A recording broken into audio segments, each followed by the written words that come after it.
Here are my 13 best bosses in Dark Souls, and I can guarantee you that you'll think I'm absolutely crazy for my number 1 choice. So let's get to it. Number 13. As the first boss of the DLC, the Sanctuary Guardian is the perfect introduction into the Artorius of the Abyss DLC. And while it is my least favourite of all the DLC bosses, it chucks you right into the deep end. And the difficulty curve of this boss compared to the rest of the base game happens right out of the DLC's gate. The Sanctuary Guardian has a wide range of attacks at its disposal, ranging from focused electrical blasts to a poisonous tail sting. Plus, with its ability to fly and quick moveset, it will make even the most dexterous player feel like they are stomping around in the Havel set. Defeating this boss feels great, but it is very much so just the beginning of a much bigger challenge ahead. Number 12. Hidden in the painted world of Ariamis is the optional boss Crossbreed Priscilla. Giving the player an option as to whether to take on this boss or to simply take the plunge and leave is a great little feature.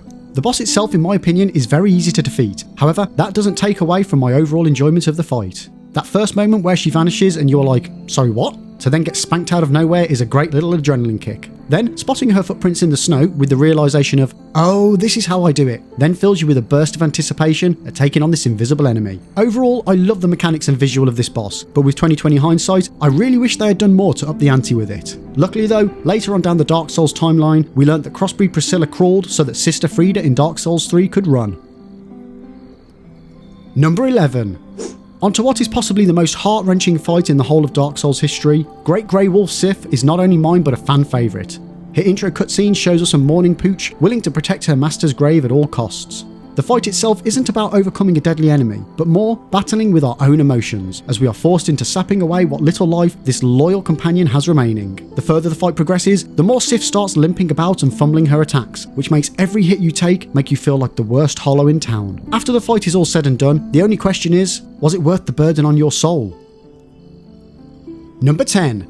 Gwyn, Lord of Cinder, is by far the most iconic boss in Dark Souls. The Plim Plim Plon reaches gamers far and wide, and could arguably be classed as the perfect end to the first instalment of Dark Souls. For me, I love this fight from the moment you enter the arena and Gwyn does a running jump at you, letting you know straight off the bat that there is no room to breathe here. The grim arena lit by the fires of Gwyn's sword create a wonderful atmosphere, and on my first playthrough I got absolutely destroyed by this guy. And the only reason Gwyn isn't higher on my list is because, well, the Great Lord of Cinder can't handle a simple parry, and in my opinion, that fact alone takes what is a phenomenal boss down to the lower ends of my list. I really struggled with parrying on my first playthrough, and I kind of accidentally did it against Gwyn, and ever since then, it is now impossible not to just cheese this guy. But that aside, I simply love Gwyn's design. Quick unrelenting attacks, added to him having one of the most iconic soundtracks ever, makes this a bittersweet way to finish Dark Souls. Number 9. Time for our first double boss of Dark Souls, that's right, the Bell Gargoyles. In my opinion, the Bell Gargoyle fight is where Dark Souls really begins to shine, taking us from the likes of the Asylum Demon and Taurus Demon, who in all honesty are tutorial bosses, to a surprise double boss that will put your wits to the test. Any boss with an opening cutscene always fills me with dread, in a good way, and this fight was a big turning point for teaching me that I really need to level up and upgrade my weapon if I want to progress any further. And just as you think you have sussed out the boss, boom! Another gargoyle drops down and joins the fray. If trying to deal with not just the logistics of 2 flying enemies, while dodging flame attacks and being bonked on the head by a big giant axe wasn't enough, you also have to deal with the tight confines of the rooftop that is far too easy to fall off and die, and thus showing you Dark Souls' greatest boss, Gravity. What also makes this fight great is that after you've defeated them, you get to ring the Bell of Awakening, which feels like an even bigger milestone for progressing through the game. Number 8.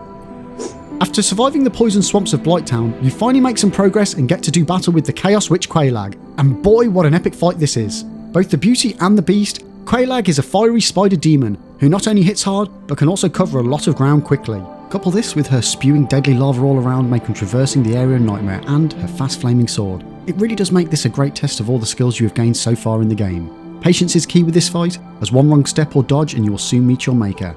I really have no bad words to say about this fight, it's just pure death and fun. Number 7. Now, I hear what many of you are going to say here. Really, Lib? Iron Golem? But hear me out, okay? For me, my favourite type of boss is the big hunker chonkers. I love nothing more than entering a boss arena to a towering, over-imposing, formidable enemy that could squash me like a bug with one wrong move. And after the nightmare that is Sen's Fortress, I was so happy to encounter this type of boss at its end. While the Iron Golem fight may just be a repetition of ankle attacks, the small arena with deathly drops coupled with such a gargantuan boss really makes the adrenaline rush for me. It is the perfect balance of doom, despair and determination for me to enjoy. Number 6. Time to traverse the Abyss and take on the 4 Kings. Now, this fight is just fantastic. and I could happily stop there and feel no one would argue against me. But let's get into it. Everything about the Four Kings is a masterpiece of a fight, from the death-defying plummet and soft squishy landing, to the pure darkness that swallows you up as an arena. To then be greeted by a depth-deceiving boss is just pure Dark Souls. This boss fight is not just a battle of wills, but a battle of time, and the longer you take to defeat each king, the more likely you will have to face multiple of them at the same time. Providing you are sufficiently leveled both in stats and on your weapon, this fight isn't particularly tricky, but if you fail to take out each king in turn, having to deal with multiple of them at unknown distances is an absolute nightmare, and is quite the experience to undertake. Number 5. Having traversed the Abyss, it's now time to take on the father of the Abyss, Manus.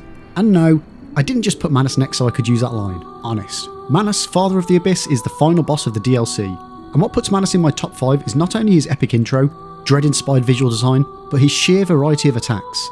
At first, this fight feels completely unfair. Whichever way you turn, Manus will swat you in some fashion, and if you make it far enough through the fight, well, he just starts launching dark sorceries at you. Coupled with the relentless fury and dark magic of his moveset, fighting Manus is a long, adrenaline-pumping nightmare from start to finish. This fight will put every last bit of skill and knowledge you have garnered from your playthrough to the test. Number 4. Black Dragon Calamite is one of Dark Souls' most difficult bosses and is guaranteed to keep you on your toes. To finally be able to battle a proper dragon as a boss is something I was hoping for throughout my entire first playthrough, and boy, this fight does not disappoint. For me, this is one of 2 fights that forced me to pay attention. To learn the movesets, there is no getting by on luck in this battle. One false move and Calamite will have you with his fire breath, vicious tail swipes, and if you're really unlucky, he will use his telekinesis to lift you in the air and imbue you with a debuff that doubles the amount of damage you take, and then drops you on the floor like a sack of potatoes. This fight is tough, but overall fair. It fills you with dread and an epic amount of joy when you finally do defeat him. Number 3. Onstein Smow is possibly the most infamous boss duo in gaming history. The 2 bosses complement each other perfectly, both in fighting style and aesthetics. Ornstein, with his razor-sharp armour and lightning speed, can easily overwhelm you with his lightning-imbued spear, whereas Smow is a large hulking monster with a hammer that puts Mjolnir to shame. This well-balanced boss fight puts the pressure on you from start to finish, with each boss filling the void of the other's weaknesses. To add on top of that, not only do they supply a constant barrage of deadly attacks to avoid, but once you do manage to defeat one of them, the other will power up from the defeated body of the other. ONS is by far the hardest boss of the base game, and having to face them at the halfway point of the game is a roadblock many aren't able to get through. Number 2. Knight Artorius is arguably the perfect boss in Dark Souls. And this boss doesn't feel like a fight between a Samson and Goliath either. It feels more like a duel of equally skillful beings, and it really showcases not only how epic a boss can be, but also how good the player can be in going toe to toe. Artorius is brutally hard, being lightning fast and hitting for some of the highest damage in the game, but he is never unfair. His moves have tells, counters, and openings for the player to exploit. More than any fight in the game, the one against Artorius feels like a duel between 2 legendary warriors. This battle has everything right. The music, the atmosphere, the character design, the story, it is the perfect culmination of all things Dark Souls. Number 1. Now, this is where I know I'm going to get in some trouble with pretty much every one of you. And I know, you're thinking, but what boss could possibly top Knight Artorius? And for me, I love the big honka chonka bosses. They are by far my favourite to battle, and my personal favourite boss in Dark Souls has, and will always be, the Gaping Dragon. Ever since my first playthrough, after managing such a hardship working my way through the depths, to then only get cursed, and then spending hours trying to get out of the depths and find a cure, did I then eventually work my way back to the boss gate. And I was met by the most epically mind-blowing boss intro that I've ever seen in any Dark Souls to date. As it first peers over the edge onto screen, my first thoughts were naive. Oh, so it's just going to be a gigantic crocodile. That's cool. To then within seconds realise that this is just the very tip of its nose, and its gaping mouth starts to be shown with row after row of jagged teeth. Its front legs appear and my thoughts were, well damn, this is a lot bigger than I was expecting. And to then see its hind legs gives the full scope of this beast. But it still isn't the end. It then reveals another set of legs and a tail, making this the most honka-chonking, gonna need a big old bonking boss we have seen so far. The Gaping Dragon then peacocks, showing its full double wingspan and the full extent of why it is so aptly named the Gaping Dragon, with rows of teeth stretching from the front of its head all the way to its midsection. This intro blew me away, and instilled so much fear and dread on taking on this boss, and for me, that is pure, unadulterated Dark Souls. This intro literally sends shivers down my spine every single time I fight this boss. And yes, the fight isn't particularly difficult, even on a first playthrough, but it puts you toe to toe against a gargantuan beast that will stomp you, chomp you, hell, it will even melt your armour off with its vomit. What more could you want? Maybe a tail weapon? Check. This boss is just fun, and dark, and imposing, and absolutely epic in every way. And And while a lot of, if not all of you will think I'm crazy for putting this as number 1, I will happily die on this hill. The Gaping Dragon for me perfectly encapsulates my Dark Souls experience. And personally, I feel like the series could do with a lot more of these imposing hunker chunker bosses. And that's it. Let me know your thoughts on what your favourite boss is in Dark Souls in the comments section below. Thanks for watching, and as always, don't forget to like and subscribe for more Dark Souls content.